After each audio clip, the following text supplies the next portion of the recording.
There'll be people trapped inside. This is still a rescue operation, but we have shifted from our immediate operation where everything was happening very quickly and people were in and out of the scene very quickly. The technical rescue operation we're undertaking now is much more slow and methodical. We have to make sure that the building is safe for our people to enter so we can go in and make sure that nobody else is in there. It's going to be a long, drawn-out operation again because it's such a methodical process to get people inside safely. So again, I don't have much more to update other than that. It is a very hot day today. Our members have been on scene here for almost 2 hours.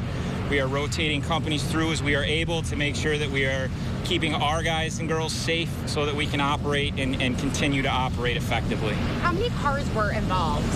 I don't have an exact number. There was one car that was involved in the collapse, and I don't know the circumstances of what led that car to be there, whether it was parked there or how it got there, but there was one car in the area where the collapse occurred. Okay, so when you say trapped inside, do you mean trapped inside the home or the car?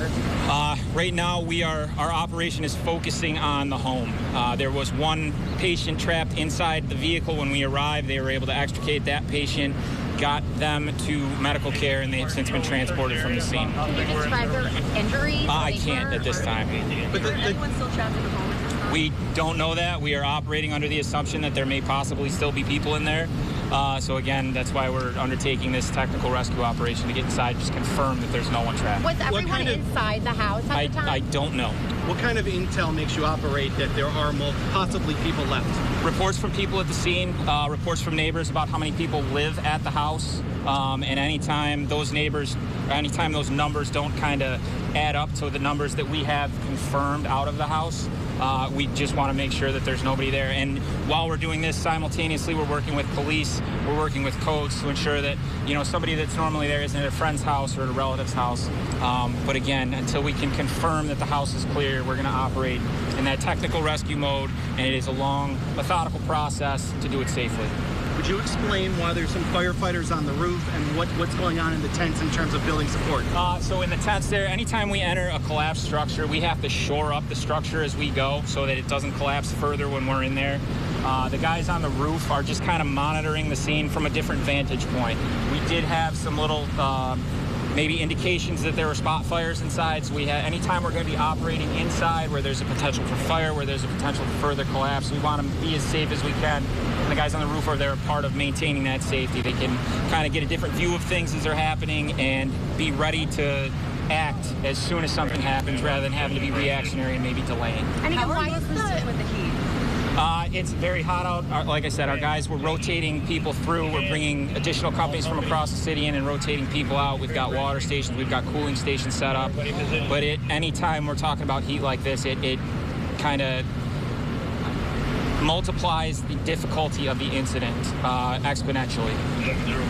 And again, why are they, you might have already answered this, but why are they digging up the So ground National here? Grid is digging there to confirm that we have gas to the structure shut off. And I know somebody at the blue tents is where they're cutting the shore. Can you confirm what level of fire was involved? People have talked about a ball of fire, and I just wonder if any fire leader has confirmed that that's true. All I can confirm is that when our units arrived, we did have some light smoke from the structure. We do have charged hose lines with water available should we encounter fire inside. But we've been here over 2 hours. Obviously, we don't have an indication of heavy fire inside. So at this point, it's more of a precaution, just kind of monitoring the situation and being prepared if we do come across something. And you're here with the mayor, Mayor Walsh. What would you say to the city community right now as this happens in this neighborhood? Well, I think we should all be grateful for the quick response of the Syracuse Fire Department, Police Department, other responding agencies, AMR's here, National Grid's here. We have personnel from Codes and DPW here, certainly thinking about and praying for the victims right now. We have as much information as we can share at this point, other than, we're also running reports on the property. As of right now, it does not appear we had any open code violations on the property. We have had DPW personnel working on this block in recent days and weeks. No observations out of the ordinary. So again, right now, just thinking about the victims and grateful for our first responders. What would you say to the families and neighbors who are in this area? Well, pray. I think as a community, we all need to pray for the victims, and again, grateful for the first responders. But this is still a very active scene. There's still a lot we don't know. We're going to learn a lot. Please take all the information we're sharing with you as the best information we have at this time. It very well may change. We're collecting it as quickly as possible. Most important thing, I think, right now is to make sure that if there's anybody else in the structure, that they are rescued. Compared to other house fires that you've seen since being in this position, where would this one rank as far as the amount of people who were inside that home? This is a tragic situation, regardless of the final outcome. We had many people hurt. This is a situation that I personally haven't observed. Certainly nothing to this extent in terms of an explosion or the number of victims. But again, there's still a lot that we need to learn. So I'm going to not come to any final conclusions, but again, just pray for the victims, pray for our first responders as they go through this very delicate and difficult recovery process. What would you say about the firefighters who are out here breathing this heat? It's a tough day. This is probably the toughest day of the year to be out doing this work. They train for it, but again, nothing compares to actually being here. We're bringing in a lot of water. We're taking care of our firefighters, but again, it's a very active situation and still very dangerous. Thank you all. You've been watching live a press briefing on that house collapse in the 200 block of Carbon Street on Syracuse's north side. 10 people have been hurt, and there may still be 2 people trapped inside. And as we heard the firefighters say, that it's a very methodical, a very delicate operation to go inside that home and search. They have to shore it up to make sure that the firefighters stay safe before they can enter a building of that mass. It's a severe collapse, as you saw from the photos we shared. So many layers to unpeel here. You heard the mayor talking about codes, trying to figure out who was living there, why they were living there. National Grid's on the scene. You described Syracuse Fire. Andrew, you just listened to that briefing. We're still trying to figure out the chain of events as everybody else is there. What happened and what caused what to happen there? Well, and I think those are the logical next questions. It's just not where the investigation is right now. We know there was a car involved.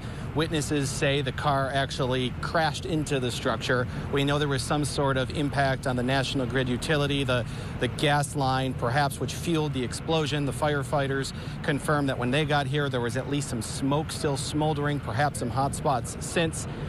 So all of it is starting to add up, but the fire chief, the fire leaders, police, the city haven't really glued the pieces together as the permanent story of what happened. And as I was part of that briefing with the mayor just a moment ago, it struck me that he says he's never quite been a part or led the city through this level of response in his now 6 to 7 years of being mayor. And that response justified by the level of collapse, the level of damage that house sustained, the level of injuries that people inside that house sustained. The mayor saying that this is just bigger than what this city is used to handling. And I was going to say at one point, it's bigger than something that I'm used to covering in terms of a fire response. Let's hope there are no fatalities at the end of this. Let's hope the people taken to the hospital, even with serious conditions, survive. And we're not talking about any fatalities, which would perhaps make this a remarkably miraculous situation if all those people get out of the hospital okay. But that's, again, looking toward the future. Right now, we know there's doctors working with those people at the hospital, and we know at this very scene, firefighters are working to get any possible people trapped outside. Now, I want to kind of set the expectation. Police and fire haven't said there are people trapped inside. They're operating under assumption. When they respond to something, they ask people around it, how many people were here? How many people are inside? Well, how big was your group?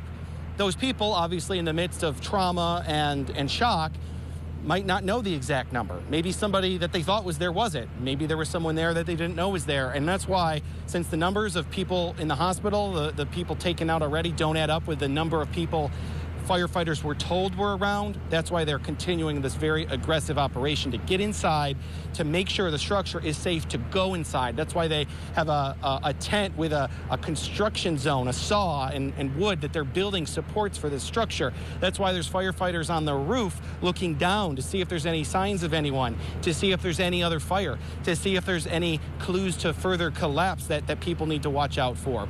We know that National Grid has secured the neighborhood in terms of any kind of gas leak. We know this neighborhood is safe for everyone as these firefighters brave the heat, but also do what they're trained to. But that training is going towards some of the most important work of their career, I would imagine, tonight. Right, the neighborhood's safe, but obviously very shaken tonight. Andrew, thank you. We'll continue.